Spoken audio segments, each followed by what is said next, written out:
vão perceber que eu não vou apertar tanto com relação com semiologia, por exemplo. Sim, eu vou apertar muito. Porque toxicologia já é uma matéria um pouco mais específica. Sim? Acredito que não todo mundo quer ser toxicólogo. Mas não temos opção, por exemplo, comparar com semiologia. A semiologia sempre é muito interessante, certo? Então aqui, sim, não temos inclusive nenhuma literatura de referência para a gente seguir a risca, porque em toxicologia, como ela é tão específica, tem coisas que, como médicos gerais, que é o nosso perfil de versado, não aplica. Então tem doses, por exemplo, de certas medicações específicas que não me interessa que aprendam agora. Porque vão decorar e quem sabe nem vão usar. Agora, as intoxicações mais frequentes que eu vou rever de novo órgãos fosforados com vocês hoje, sim, eu acredito que já devem ter visto, mas para a gente estar a la par de novo, e para que eu possa cobrar, porque eu não vou cobrar nada que eu não vejo, obviamente. E também para apresentar para vocês um livro. Eu fico fuçando na biblioteca e encontrei um livro de toxicologia muito bueno. E aí é na biblioteca DLCT. Sim? Tem um monte deles. Não tem em PDF, só que isso eu não estou passando para vocês, tá? Mas tem em físico um montão. Vocês podem tirar, batem com dados de vocês. Vocês vão tirando por dia, por semana, só não risquem ele, obviamente. E podem devolver, podem usar no transcurso do semestre. Por quê? E nem vamos usar todo ele, tá? Vai ter certos capítulos que vamos utilizar, mas eu gostei muito da descrição dela. Ela não usa uma linguagem tão específica, ela é boa para estudante. Porque ela vai explicando o que é um agente tóxico, o que são exames de laboratório, o que são os antídotos, certo? Porque uma linguagem muito fácil. Sim? Mas à medida de cada material, eu sempre vou ir adaptando com relação a isso e vai estar bastante completo, vocês vão ver em cada material, acredito que como médico geral vamos poder nos guiar. Sim? Como também algumas doses, sim, eu vou querer que vocês aprendam, mas não a maioria delas. Aquelas que são antídotos, aquelas que ajudam para salvar a vida de um paciente, essas sim, que eles fizeram no manejo. Certo? Que outra coisa que eu queria fazer com relação a avaliações. Vocês fizeram alguma avaliação tirando o teu IP2? Nada. Nem trabalho, nem uma hora assim, nada. Sabe que toxicologia é uma matéria totalmente teórica. Então, essa avaliação de processo temos que fazer não vai ser agora, tá? Vai ser 1, 2, 3 aulas seguidas, dando para acumular conteúdo. E sim, vamos ter que fazer tanto trabalhos práticos em sala, esse 20% de processo, sim, que faziam na prática, vocês lembram? Temos que fazer na sala de aula, mas tem tempo ainda. Temos até a fim depois da P2, inclusive, até essa última semana de aula. Mas para que saibam que esse processo tem que ser avaliado e vai ser sempre em sala. Tem que ser escrito, oral, seja. Certo? Tem mais uma pergunta? Algo que eu quero perguntar para mim? Eu estou, você.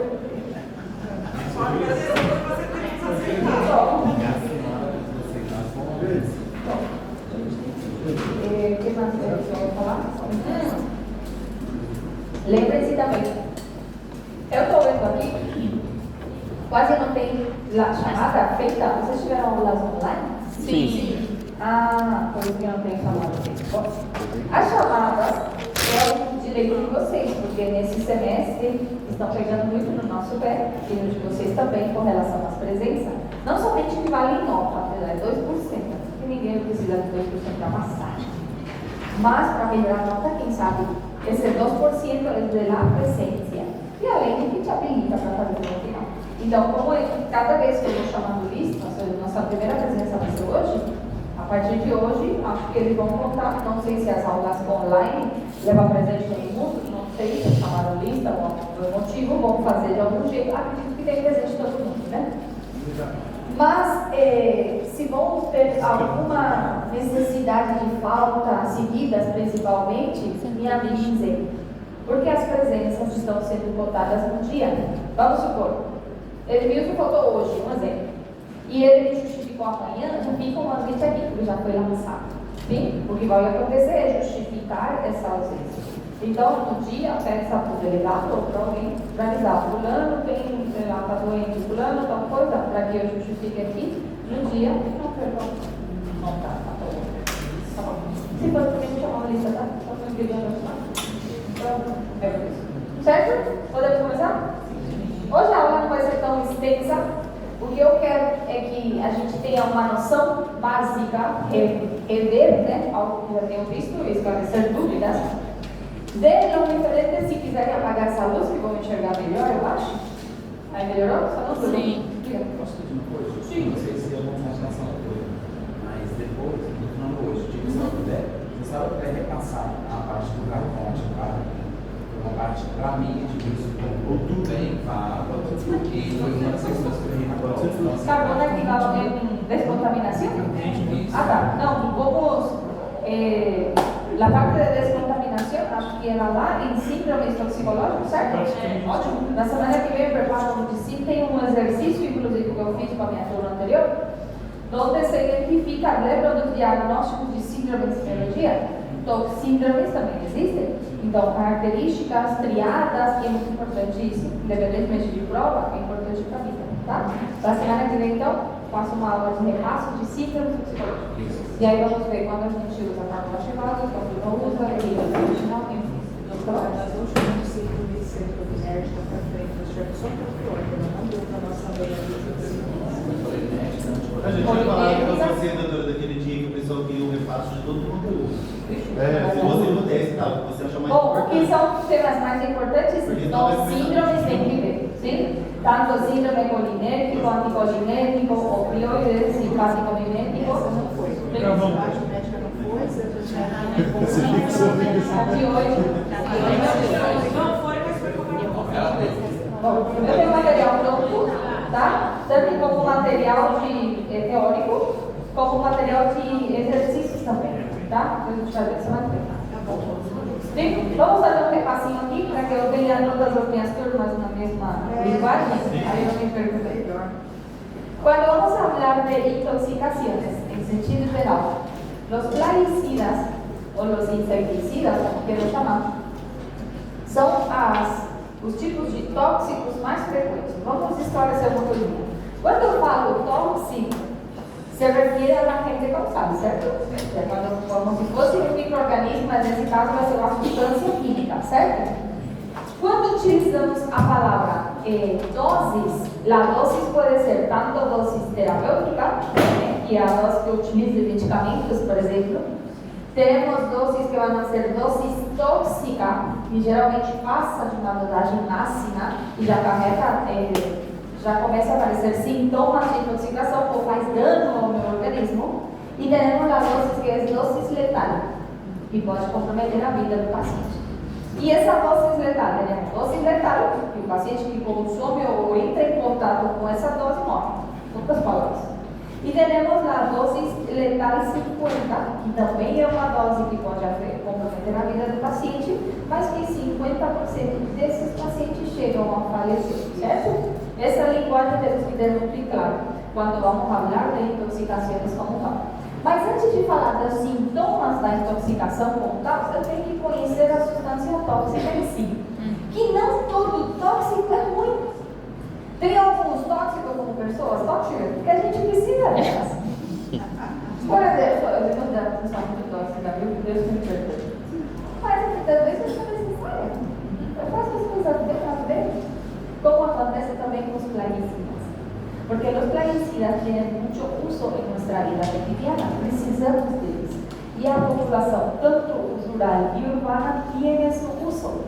Quando vamos falar de plaguicidas, o objetivo se utiliza para erradicar outras plagas. Por exemplo, se eu tenho uma plantação, vamos supor que eu sou uma pessoa que mora na área rural e eu dependo de uma plantação, certo?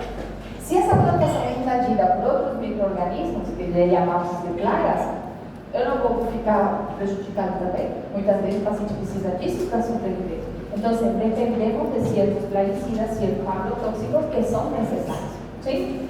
Como também plaguicidas que podemos utilizar em nossa área doméstica. Em casa, a gente usa um montão. Por exemplo, hoje em dia, que a gente está em epidemias de vários vetores, eu não preciso me proteger dos vetores do mosquito da dengue, por exemplo. Não preciso me proteger, claro, não vamos dengue. Estamos numa alta de epidemia muito grande, e não somente dengue, outros vetores também. Então, na minha área doméstica, por mais que eu tenha bichinho de estimação, tenha criança em casa, eu preciso dela.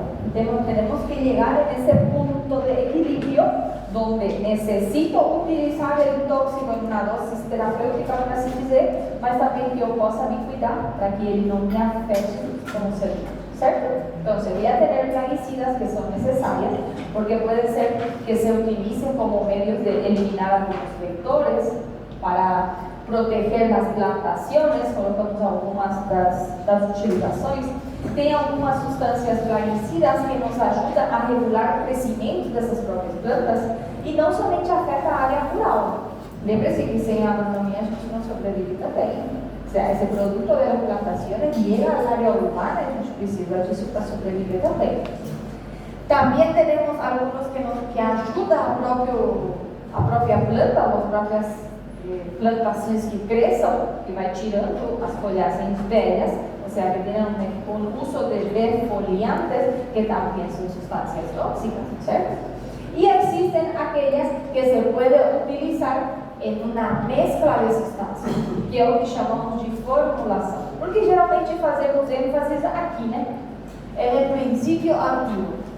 A gente acha que solamente o tóxico me pode ser malo. Sempre. Porque ele não é um princípio ativo puro, é uma formulação, ele é um preparo. Muitas vezes esse princípio ativo nem é tão agressivo, mas quando eu vou adicionando aditivos, ou quando eu vou informando uma substância transportadora, muitas vezes são elas as que causam mais dano do que o próprio princípio ativo. Um exemplo, quando eu tenho aditivos que puedo poner, os aditivos podem ter tetracloruro, por exemplo, puedo ter cloroformo, que a maior parte dos desinfectantes dentro da casa tem. E acredito que já passamos mais de um por isso. Acho que todo mundo faz facilidade. Já não faz banheiro? Já misturaram coisas? Só fecharam a porta do banheiro? E saíram tudo? Sim. Aí por que eu fiquei grog isso daí? ¿Por quê? Porque a maior parte ou tem tetracloruro de carbono ou tem cloroformo como aditivo, para que ela seja mais solúvel, para que ela seja viável na substância transportadora. Então, muitas vezes não é o princípio ativo ruim aqui que pode me causar dano. Muitas vezes são esses aditivos ou o próprio transportador que são responsáveis desse sintoma. Então, temos que analisar essa formulação como um todo. Sim? Inclusive, nessa substância transportadora, que seria o diluyente, pode ter, además de água, álcool, pode ter derivados de petróleo. Então, alguns podem funcionar como combustível, inclusive. Piorar mais ainda essa intoxicação, certo? Quando vou falar de formulações, seriam as substâncias que nos ajudam a transportar, ou seja, a que converte ela em polvo, em grânulos, em comprimidos, em líquidos, em aerosóis. Muitas vezes, esses tipos de formulações é que pode piorar ou causar uma própria sintomatologia. Sim? Quando vamos a classificá-la, se classifica de várias maneiras, e é o que eu tenho que ter em conta. Se eu vou classificar um tóxico, deixa eu colocar aqui, que eu estou baixinha, não. Quando eu vou classificar uma substância tóxica de acordo à sua função, eu vou identificar de acordo para que eu vou usar o tóxico. Sim? Por exemplo, alguns têm função herbicida, outro inseticida, outro têm uma função fungicida ou rodenticida. Sim? Herbicida, uma função mais em plantas, como tal, plantações, inseticidas, para poder eliminar mais plagas ou vetores, como tal, fungicidas, que são já mais como uma função antimicótica, como tal, e os rodenticidas, que é em contra de roedores. O que temos que entender aqui? Essa é a função do tóxico, para que se usa, para que ele é bom. Mas depende muito do contato com outros tipos de organismos. Um exemplo, eu vou utilizar um herbicida, certo? Esse herbicida é o que vai tirar as malezas, ou seja, o mato ao redor da minha plantação, sim? Ou plagas que podem invadir outras plantas que invadem a minha própria plantação. Mas muitas vezes, se eu entro em contato com esse herbicida, ele pode penetrar no meu organismo sem ter o objetivo de que eu use, não necessariamente vai ser oral. Eu posso entrar em contato com essa plantação. Pode ser que de forma aerosol, por exemplo, eu vou inalando, o el propio producto de ese herbicida. Eu utilizei herbicidas para que as minhas frutas e verduras cresçam sem nenhum dano. E a gente vê nos mercados, inclusive, que se utiliza um montão de agrotóxicos. Quanto mais bonita essa fruta, quer dizer que mais herbicida foi utilizado. Ele não foi danificado. Quer dizer que más productos tóxicos tiene. Esse também pode ser na via, sim? Não porque é um uso herbicida que só vai fazer mal a essa região. E, geralmente todos os que entram com contato. Como se eu uso, por exemplo, um rodenticida, meu objetivo é eliminar a plaga de roedores, por exemplo. Mas se o meu bichinho de estimação, será um cachorro ou um gato, entra em contato, não vai fazer dano igual. Do mesmo jeito, sim? Assim como ele pode fazer mal para nós, para todos os seres vivos ao redor do planeta, sim? De acordo a seu uso, le clasifico dessa forma, a função do tóxico. Agora, de acordo ao mecanismo de ação, onde ele vai afetar dentro do meu organismo, le vou classificar em sistêmico, quando afeta algum sistema ou mais de um sistema. Le vou classificar em de contacto, quando ela faz essa lesão focal. Por exemplo, eu entrei em contato nas mãos e tenho lesões nas mãos. Eu entrei em contato via orofaringe e eu tenho lesão somente nessa região. ¿Sí? Aqui temos o exemplo mais de contacto en piel e mucosa, que seria o mais de contato. Temos a ingestão, que seria como uma forma de ação digestiva, ou seja, causa danos de vias digestivas. E temos a residual, que muitos deles têm essa capacidade no seu mecanismo de ação. Aqueles que têm a capacidade de acumular doses. Onde eu entrei em contato certo dia, não me causou sintomas, mas quanto mais doses eu vou acumulando, aparece a sintomatologia a longo prazo. Como também são aqueles que podem se acumular em certas regiões. Eu já tive uma intoxicação, por exemplo, levei tratamento adequado e eu sarei. Mas eu tenho doses acumulativas por restos de metabolitos, tejido adiposo, el hígado, el riñón, inclusive alguns em sangue, que também pode ter um efeito residual ou rebote, que a gente chama, sem a necessidade de voltar a se contaminar com um tóxico, certo? Isso seria o mecanismo de ação, onde pode chegar a fazer dano ou como pode chegar a fazer dano esse tóxico. E temos as formas de apresentação, que são as formulações. E aqui, as formas, não me interessa que vocês aprendam porcentagem nem nada disso, mas que vocês saibam que as formas de apresentação podem ter em dois grandes grupos. Podem ter formas sólidas e podem ter formas líquidas, ¿sí? Tanto formas sólidas ou formas líquidas podem ser contacto direto com o ser humano, como podem ser contactos residuais. E temos umas exceções das líquidas, que elas podem evaporar, que seriam os aerosoles ou gases, se inclui dentro das líquidas também. Está bem? Ter em conta essa classificação para que possamos entender quando eu pego uma literatura. Ele fala formulação líquida, para que eu saiba que se refere à forma de apresentação. Ou quando me diz mecanismo de ação sistêmica, saiba que esse dano onde atua esse tóxico é a nível sistêmico. Sistema. ¿Está bien? ¿Dúvidas aquí? No. Ahora, cuando voy a analizar la intoxicación como tal, yo debo de comenzar analizando el medio. ¿Cómo voy a analizar el medio? Primeiramente, eu vou ver se eu tenho exposição. Que tipo de exposições eu posso ter? Posso ter uma exposição rural, uma exposição urbana, mas tenho que ver que essa área está com o tóxico e eu posso contaminar o meio. Sim? Uma vez que eu identifiquei que a área pode ser contaminante, tem um tipo de exposição, eu vou ver os meus grupos de risco. Isso é muito importante para nós como médicos, que seria como o nosso fator de risco.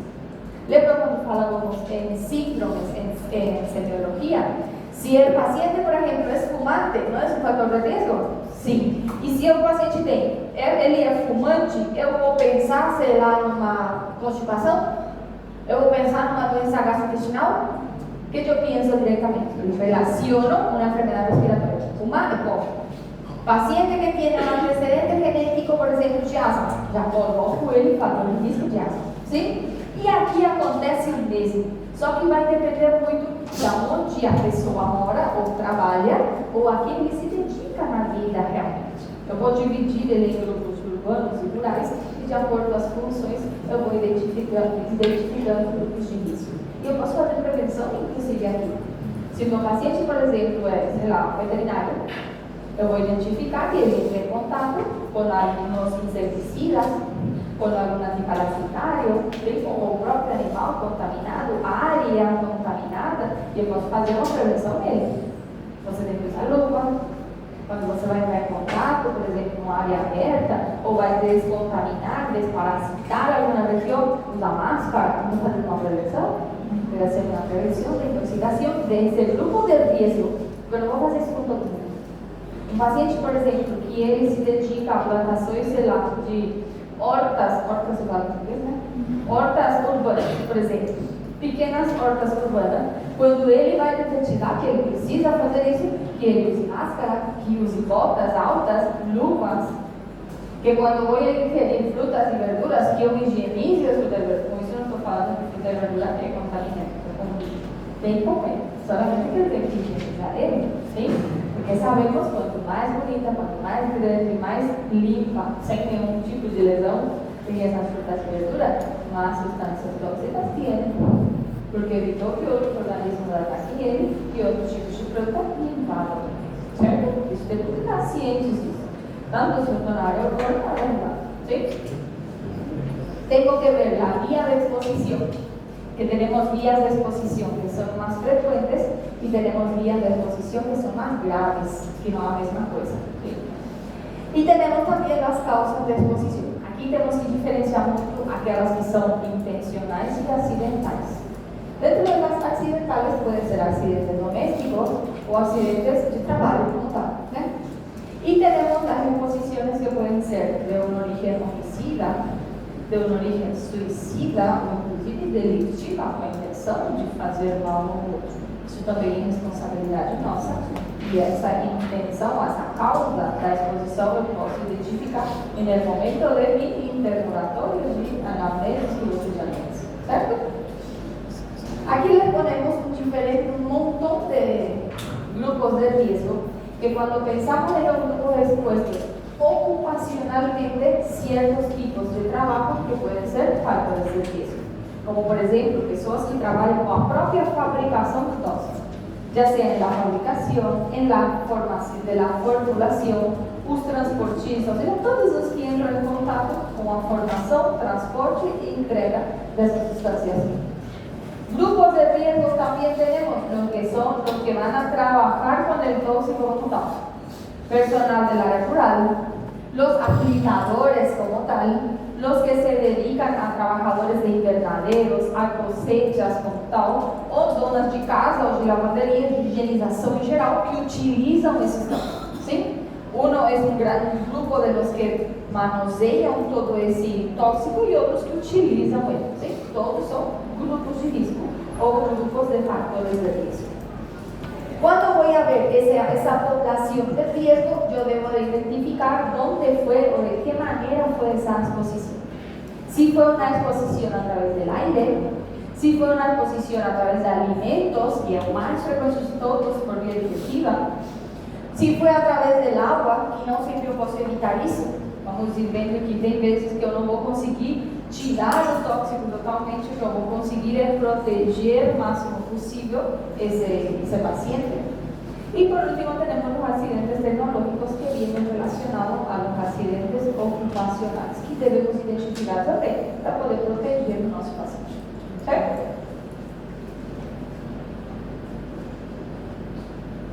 E a toxicodinâmica, que é a que nos compete como médicos mais especificamente. Tenho que conhecer o mecanismo de ação ou como ele fisiologicamente vai fazer dano no organismo.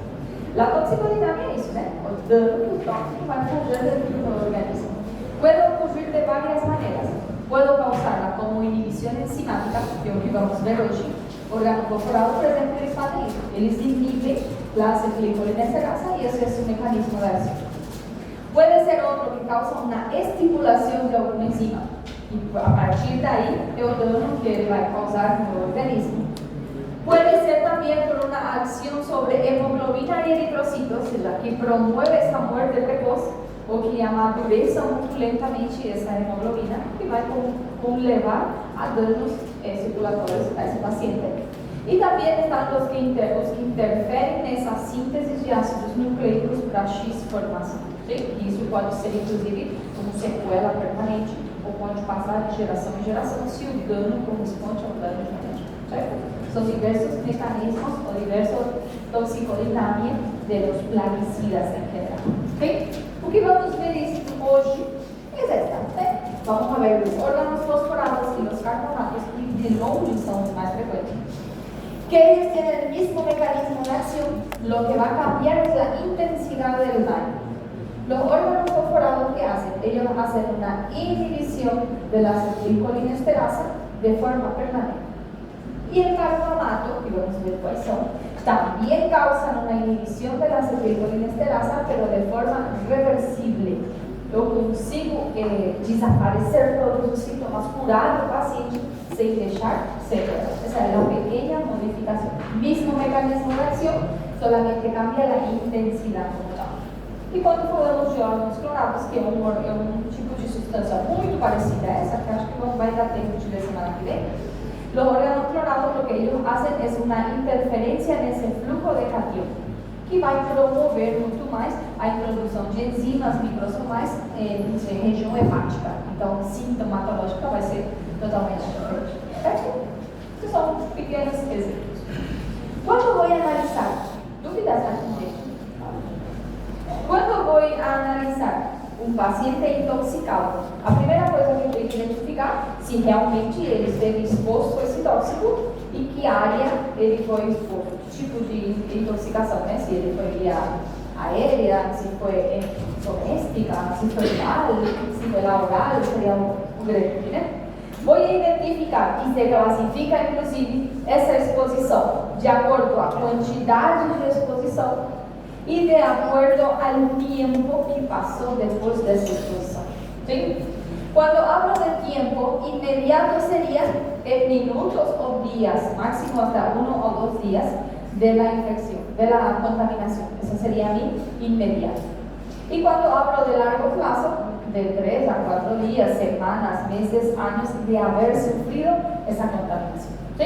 Y a partir de ahí eu vou combinando a minha contaminação. La exposición, si es única por uma pessoa e ele teve esse contato de forma imediata, eu atendi ele imediatamente depois da exposição, esse conjunto de síntomas eu vou chamar como intoxicação aguda. Síntomas o atención inmediata después de la intoxicación o del contacto y una ocasión só. Puede ser que eu tuve uma única exposição, mas eu não tive sintomas imediatos. Eu tive sintomas a longo prazo, semanas depois. Esse sintoma já não vai ser uma intoxicação aguda, se conoce como efeitos retardados, que vamos ver quais são, que pode aparecer, certo? Quando eu tenho uma exposição repetida várias vezes, mas eu tive sintomas imediatos, eu posso ter duas vertentes aqui, tomar cuidado para não confundir. Puedo ter uma intoxicação aguda ou uma hipersensibilidade. Recuerden que a hipersensibilidade é uma alergia, não tem nada a ver com tóxico. ¿Sí? La respuesta inmediata a dosis repetitiva pode ser tanto a intoxicação aguda, certo? Mas essa exposição repetitiva pode me levar a uma hipersensibilidade também. Lembre-se que nosso sistema imunológico ele vai ganhando, acumulando informação, que seriam nossos anticorpos. Quanto mais anticorpos eu tenho, a minha resposta não melhora? Melhora um montão, né? Então, essa melhora da resposta também pode exagerar uma resposta previamente que já estava exagerada. Lembre-se que nas alergias, vamos supor, um exemplo clássico. Eu tenho uma pitada de inseto aqui. O comum, o normal, o fisiológico, não deveria ter uma inflamação aguda nessa região do corpo. Agora, se minha carne inchou desse tamanho, foi o bichinho que me picou, foi? Não. Foi a resposta do meu sistema imune ao tentar atacar esse antígeno e a resposta foi tão exagerada que atacou o antígeno e se atacou também. Sim? Então, essa resposta pode ser muito parecida aqui.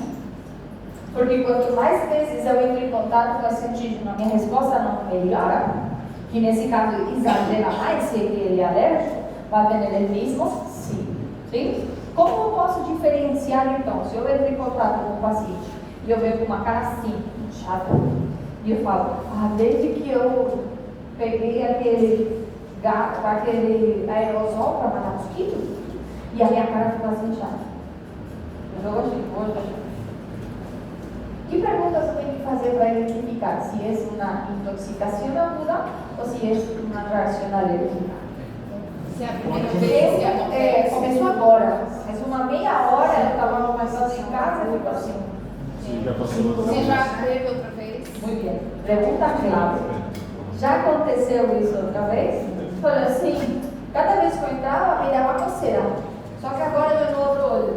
Aí já é Sim? uma... Vou perguntar se já aconteceu outras vezes, se o paciente é alérgico, ou se o paciente é alérgico a alguma coisa. Geralmente o paciente que é alérgico a uma substância é alérgico a mais de uma. Mas muitas vezes, para que essa reação seja tão intensa, para que eu confunda com uma intoxicação, já vai acontecer mais de uma vez, certo? Anamnese e semiologia está lá na nossa lista ainda, que vai nos ajudar para poder diferenciar, certo? Interrogatório aqui seria o mais importante. E quando me vou aqui, para poder identificar se é uma intoxicação crônica, eu tenho que ter a combinação de contactos repetitivos y que los síntomas acompañen a largo plazo, ¿cierto? Y eso lo voy a caracterizar como una intoxicación crónica. Dígame. A longo prazo não seria, entraria mais em repetitivo? Sim, por isso, a longo prazo, repetitivo, intoxicação crônica. Mas a única ali? Se fosse única, teve um contato só, mas o sintoma apareceu a longo prazo, já não é uma intoxicação crônica. Porque eu tive um contato, faz 2 meses, e eu tenho sintoma hoje, não é uma intoxicação crônica, eu preciso de mais intoxicações repetitivas. Quando eu tive um contato, e foi, sei lá, 1 ou 2 meses atrás, e agora eu tenho sintoma, então é um efeito retardado. Já nenhum antídoto vai me servir aqui.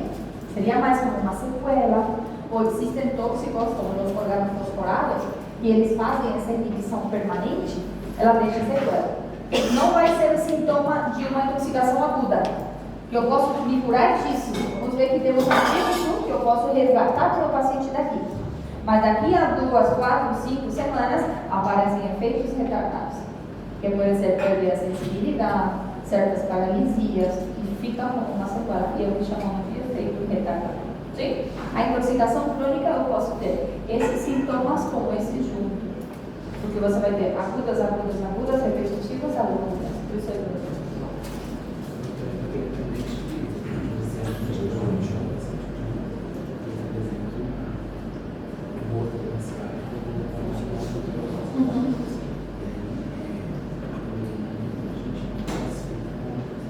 certo. O interrogatório, você pode identificar uma alergia, uma sensibilidade, facilmente. Sim? Porque quando deve-se do contato, não sempre vai ser digestivo, né? Digestivo é o mais frequente. Mas existe um contato térmico, agora mesmo eu encostei lá na mesa e tinha poeira, eu encostei. Vía de transmisión térmica, donde empieza una reacción local, que esa vía de transmisión térmica es muy parecida a una reacción alérgica. Sim, quando é uma intoxicação como tal, começa por essa mesma via, mas eu vou nesse paciente.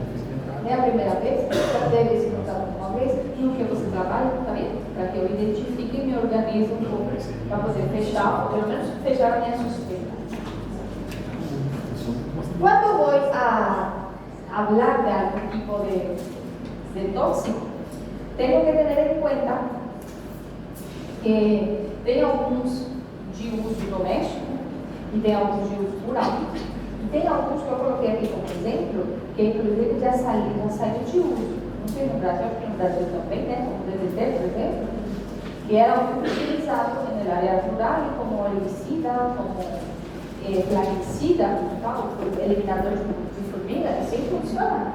Mas estamos eliminando seres humanos também.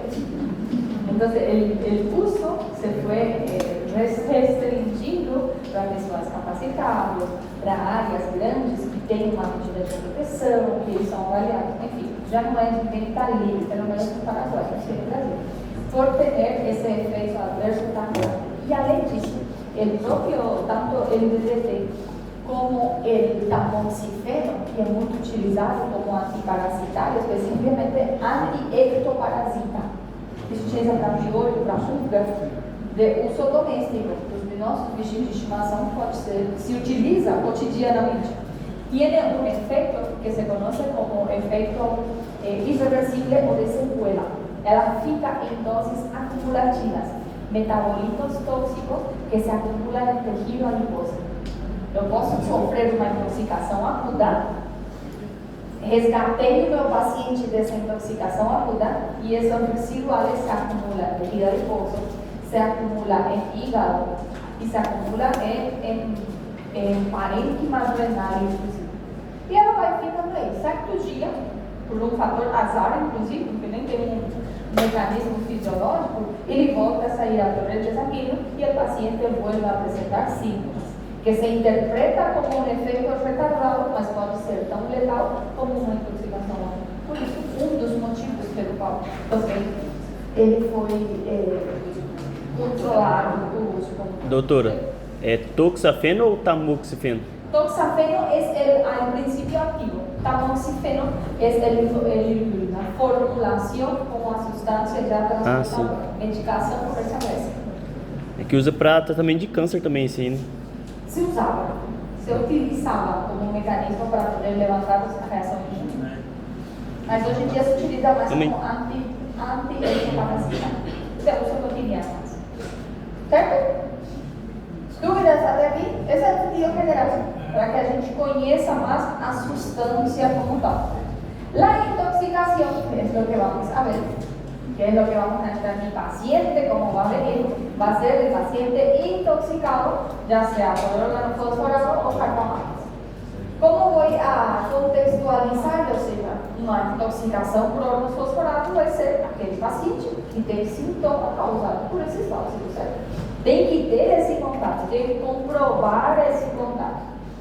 Quando vou a identificá-la ou classificá-la, o grande separador deles é o tipo de população, o tipo de paciente.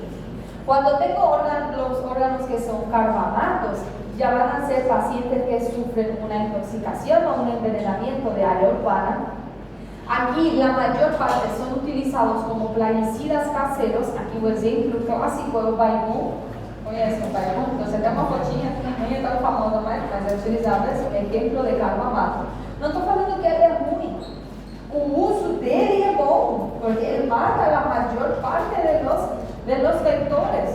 Ninguém quer ter para um carro, certo? Então ele serve para isso, somente que existem mecanismos de proteção para que eu não seja intoxicada por ele. A maior parte dos acidentes que acontecem são em adultos, inconscientes sim, mas na maior parte seriam mais crianças, né? Al entrar em contato com essa substância, já que as intoxicações são diretamente proporcionais à superfície corporal.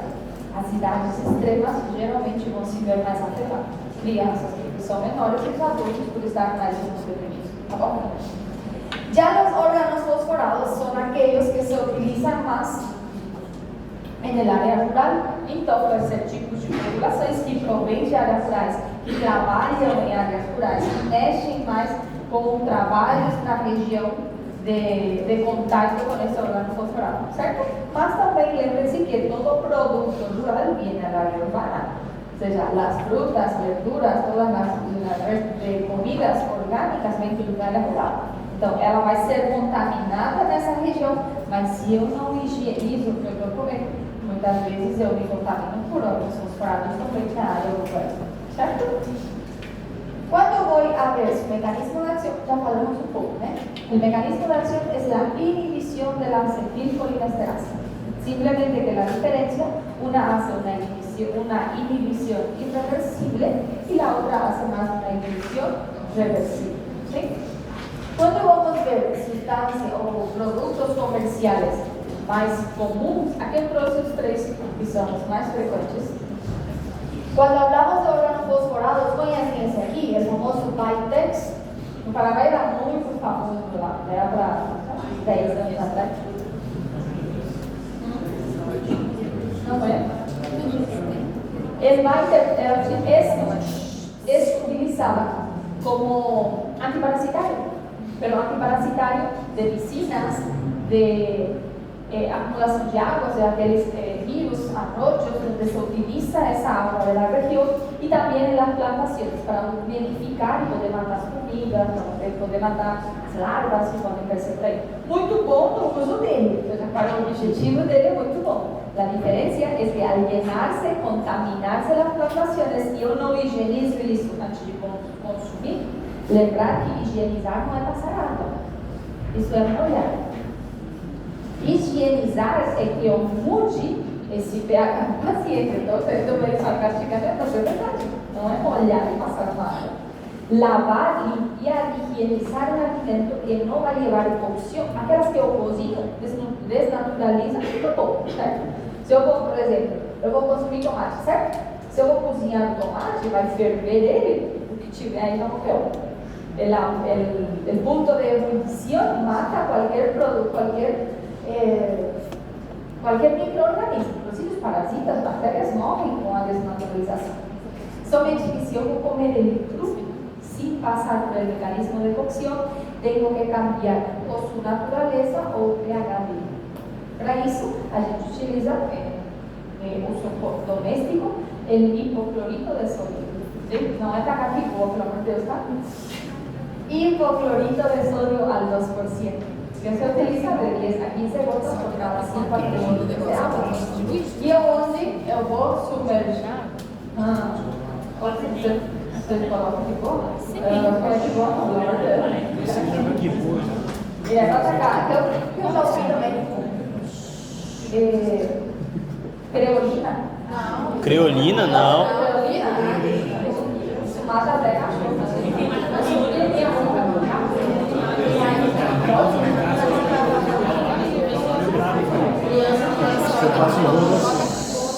Parece que estamos já fomos intoxicados muitas vezes, né? Existem usos domésticos que vai passando de geração em geração e não sempre é saudável, pelo amor de Deus, tá? La creolina es un producto, es un órgano fosforado, que también te ayuda a evitar roedores, a evitar vegetores. Se usa muito na área rural, você pode utilizar ele em áreas abertas.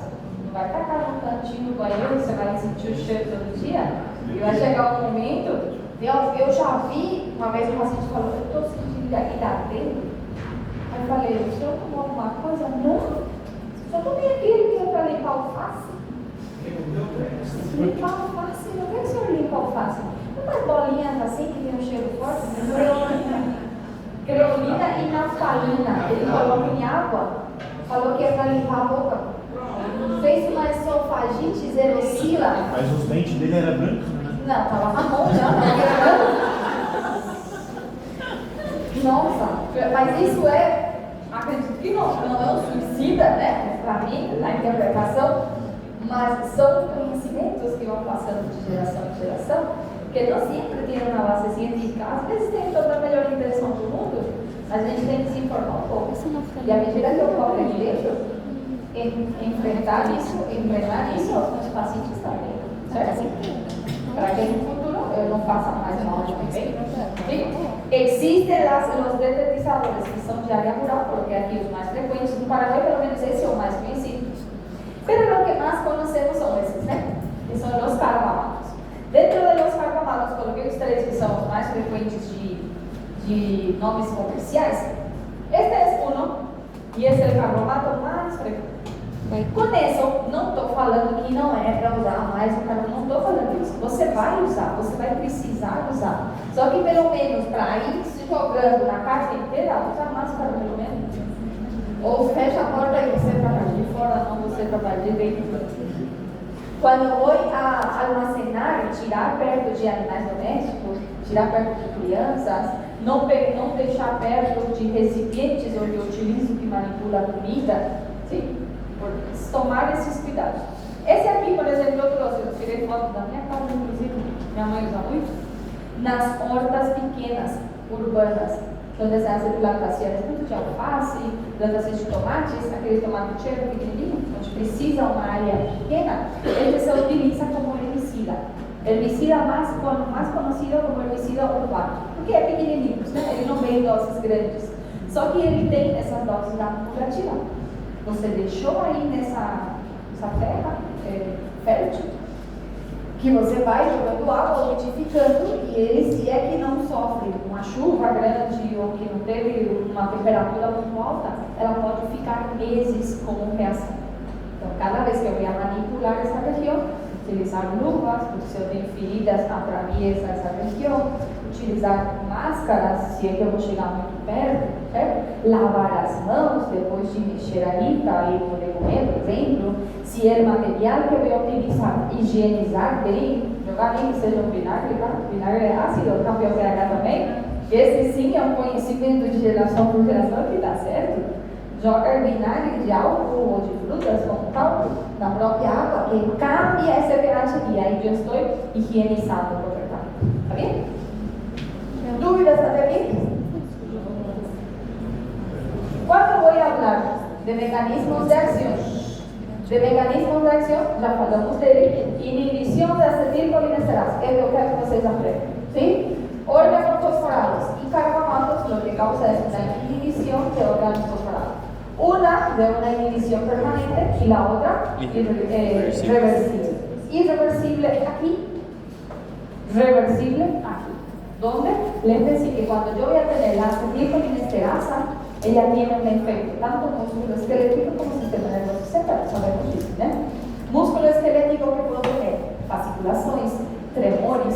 Cuando llega al sistema nervioso central, voy a tener un síndrome ansioso, ya ruptura, depresión del sistema nervioso central, midriasis, miosis, también. Entonces, todos esos síntomas que yo puedo tener, porque puedo tener una inhibición, una hidrólisis del neurotransmisor como tal, a nivel musculoesquelético, como sistema nervioso central también.